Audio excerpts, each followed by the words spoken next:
सामादाय के गीत अपने सब के बीच गावी और यहो गीत संजीता कुमारी यहो गीत के लिख लखिन है। आशा ने विश्वास है जहां सबके नीक लागत आनंद लागत।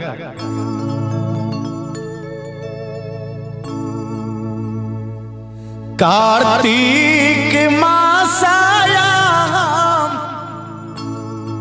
आयब नहीं हरबा यही मन मोहिनी सामा। कितने सुंदर एक गीत की रचना संजीता कुमारी कलखिन है। कार्तिक मासाया आयब नहीं हरबा ये मन मोहिनी सामा।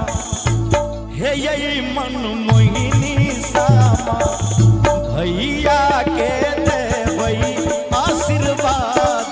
यही मन मोहिनी सामा भैया के देवई आशीर्वाद। यही मन मोहिनी सामा। कार्तिक मासाया आयब नहीं हरबा ये मन मोहिनी सामा। कार्तिक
संगीता कुमारी बड़ा सुंदर लाइन लिख लखिन है जे हर भाई जखन सामा के विदाई होय छै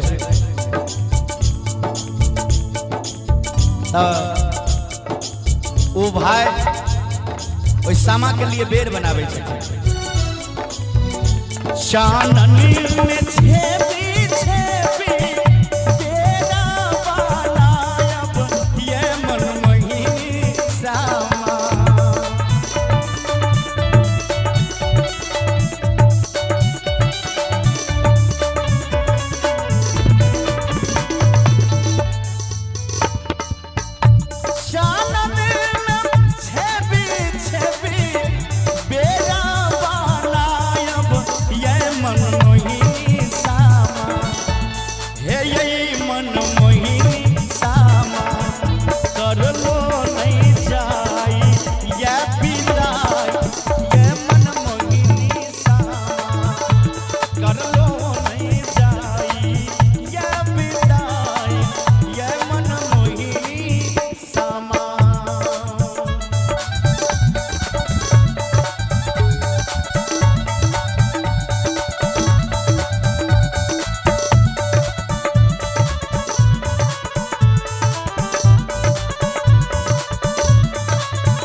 भैया शंभू